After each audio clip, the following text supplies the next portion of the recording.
Yes! Good fish, man.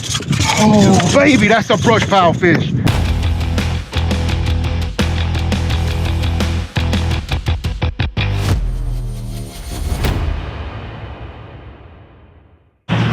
Boat number 3. Thank you, 3.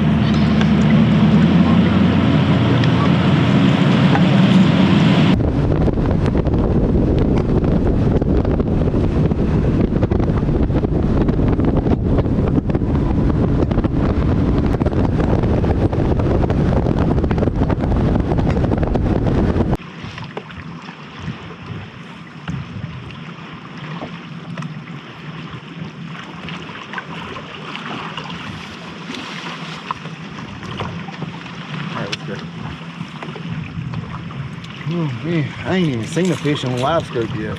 Yeah. They gotta be here, but you haven't seen them then.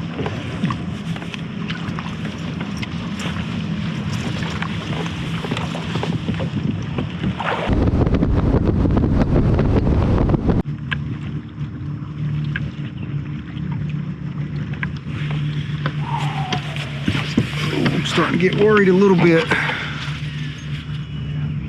Fishy spot. You don't have to bite through here. Yeah. These rocks. Starting to get worried. It's still early. Most of my stuff is, my bites have been coming in the afternoon anyway. But I'm trying to stay patient.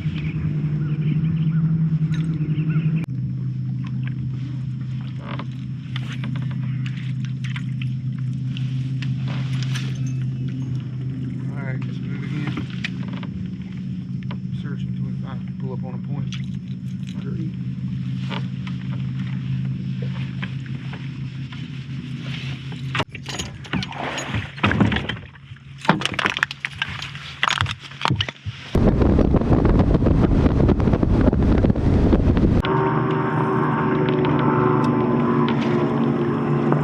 Alright, let's go.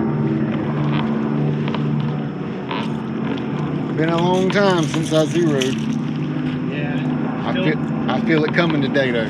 Still early. I feel it coming.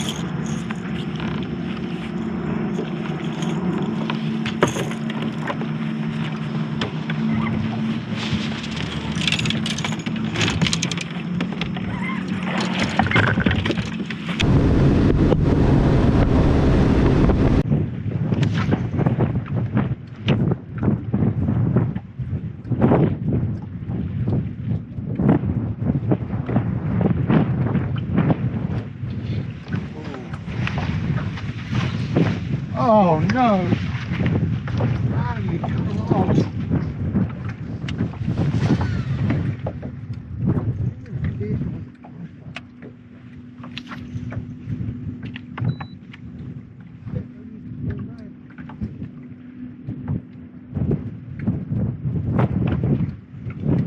That is a fish again. You're up here. Nice. Got yourself out of the way, I might. Yeah, man.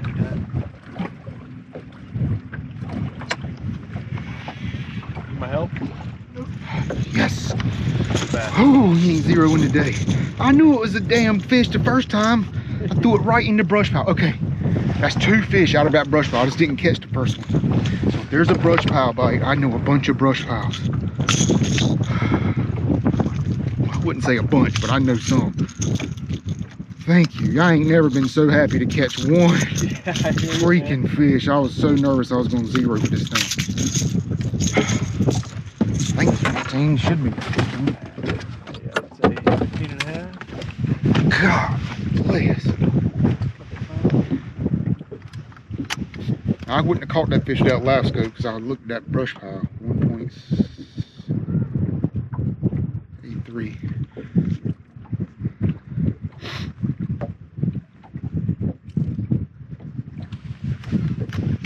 Thank you, Lord. What did I just say? I said there's no wind in here, there's no nothing. We come right at this point and it's got wind blowing on it. Yep. And we gotta get bit twice. What happened to the first one? Usually I don't miss fish. all this time to retie because my mind got chafed. Come on.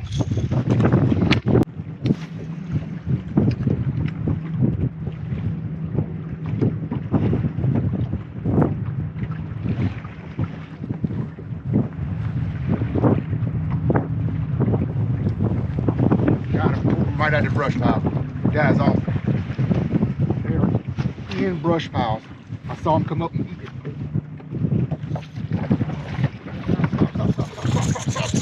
Yes! Good fish, man. Oh, baby, that's a brush pile fish.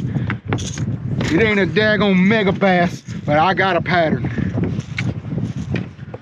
Jeez Louise. He came up and ate it like a champ out of that brush pile. Yeah, that's a good one. It's the kind you need. He might be 3, I don't know, he's probably 2 3/4, but still. They look a lot bigger when they're flip-flopping on top of the water like that. I know that much. Like I say, I don't use a net no more. It just kind of gets in the way. I know I'm eventually gonna lose one. 282. 282? Yep. That was awesome watching that on live scope. Yeah.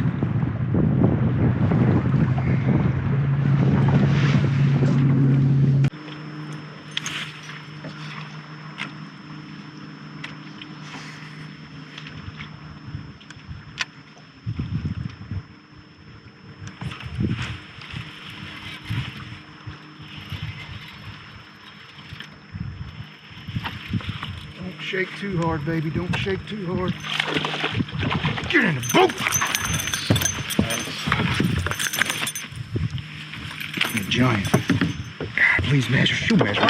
She'll measure. She'll measure. She'll measure. She will definitely measure. Pop down. That ain't nothing but pure experience. I found this spot last year and it's still paying off. That's awesome.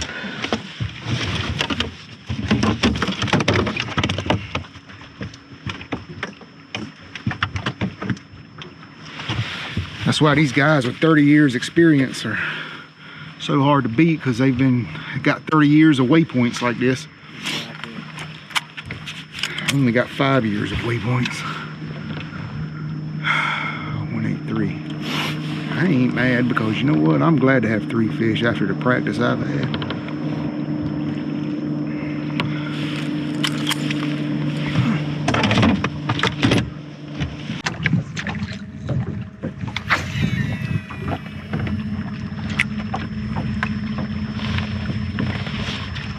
Did you have a bite?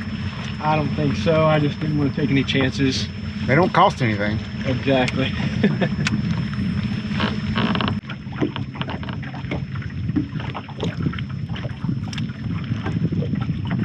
You ain't got to leave, I'm leaving. Huh? You ain't got to leave, I'm leaving. What you doing? I got 3. I got 2, but I got 2 nice.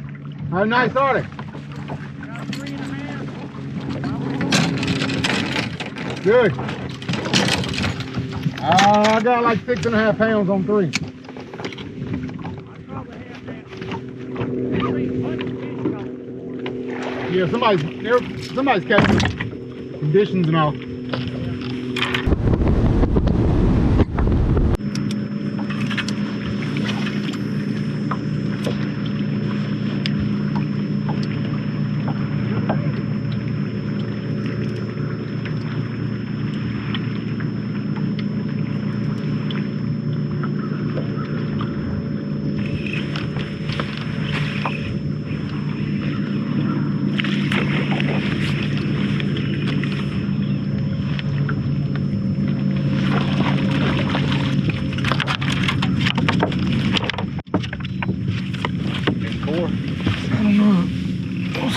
Measure, it's gonna be mighty close. She's liable to be 13 and Yeah. a half. I'm saying it's barely 14. I think it's 14. Let's say a little prayer real quick. Lord, please let this fish be 14 inches. And it's gonna be mighty close. I don't know. I don't know. 14? Prayers come true. 14 and an 8, my friend. Thank you, Lord. Thank you so much. The words just came out of my mouth. I know I got to be able to catch a drop shot fish. All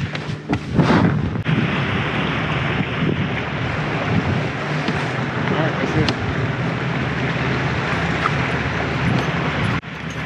That's good.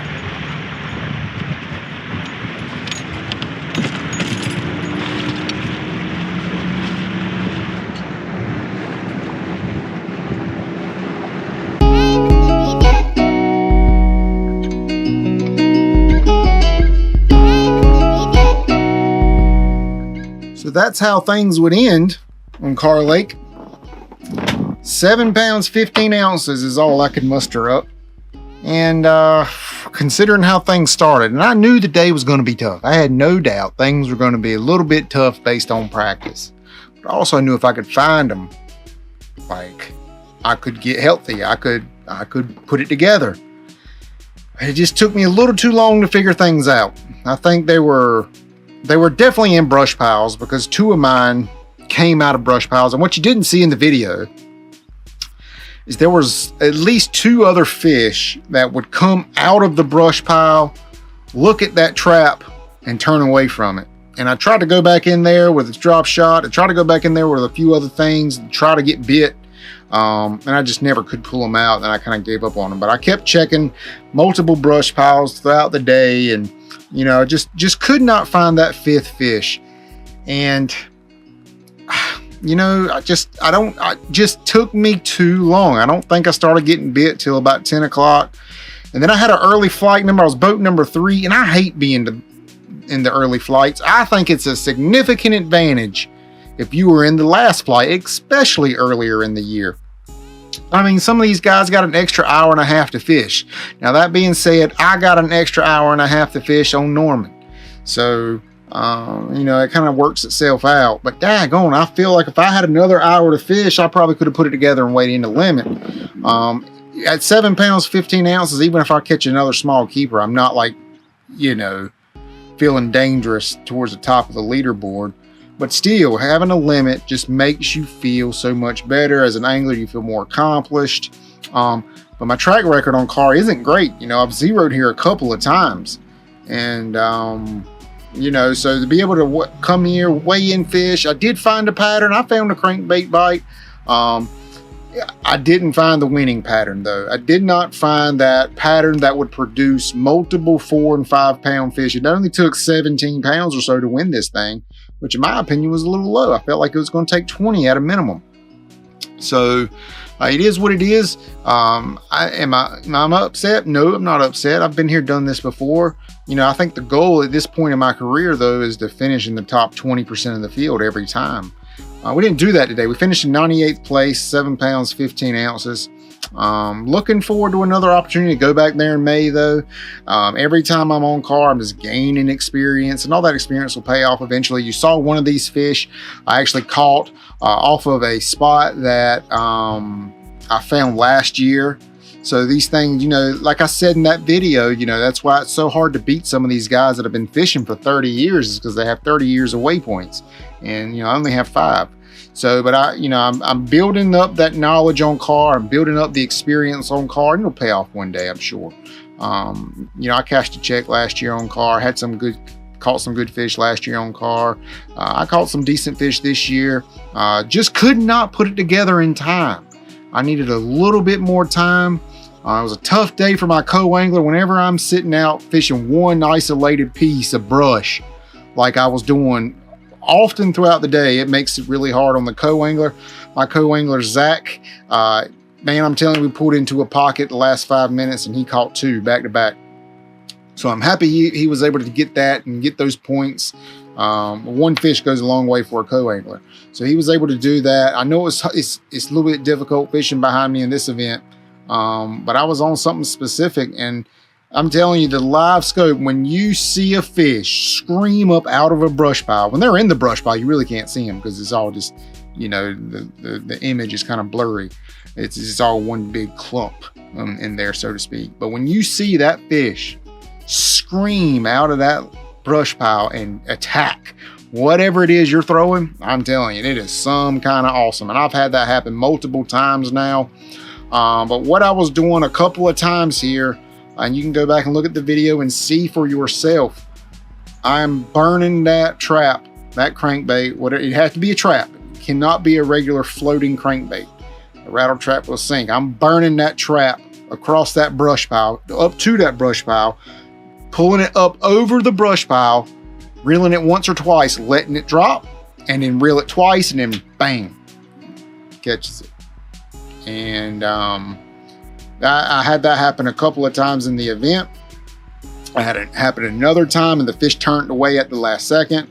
I had it happen the weekend before. I went up there practicing. I saw it then. So there was definitely a brush pile bite. I definitely also think that most of the fish were actually really shallow, dirt shallow. I didn't figure that out in time. Found that out at the end of the day, and it was just way too late for me to try to capitalize on that. I caught some fish shallow in practice, so I knew they were shallow. I just couldn't get on anything consistent. And, you know, that kind of is what it is. It is fishing. I got decent points. If you want to look at the point standings, I'm in 37th place in the North Carolina division, which is not terrible. You know, you need to be in 45th to accomplish your, you know, your ultimate goal of making it to the regional championship at the end of the year. That's not where we want to be. We want to be, you know, we want to be up there at the top. We want to be looking down on guys, not looking up at them. You know what I mean? So that's where I am. I finished 98th, something like that in this event. You know, got points, sure, that's great. You know, pat yourself on the back. Hope you feel good about your points. But you know, we're here for more than that. We're here for more than points, and we have bigger expectations than that. And like I say, I'm looking forward to coming back. I'm looking forward to coming back to Kerr and just capitalizing on all the experience I've gained there over the last 5 years, including this event. So that's that. That's what happened at Kerr. What's on deck? Smith Mountain Lake is on deck, and in like three events there, never waiting a limit. Maybe 4 events, never waiting a limit. It's a bit ridiculous. It's a bit ridiculous. So we've got that on the plate for April. That's what's coming up. That is the first tournament in the Piedmont division. So we're kind of starting all over again in the Piedmont. And I am fishing 2 divisions this year, North Carolina and Piedmont. And we got a big decision to make at the end of the year if all goes well. If I'm fortunate enough to qualify for 2 championships, I will have the opportunity to pick which championship. The Potomac River for the Piedmont division, or the Lake Murray for the North Carolina division. They're on the same weekend, so you can't fish in both. I don't know why they did that, but they did. And we'll talk about that as the year goes on. I hope I'm in a place where I can fish, where I can make a decision where I want to fish. So we'll see. We'll cross that bridge when we get there.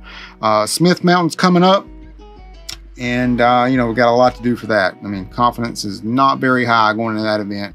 We'll talk about that. I'll see you on the water for Smith Mountain. As far as Kerr goes, you saw what happened. Maybe what you saw me do in this event will help you some way, somehow, catch a few fish on Kerr here in the next couple of months. I'll be back on Kerr in May. Until then, appreciate you guys watching, and I'll see you back out there.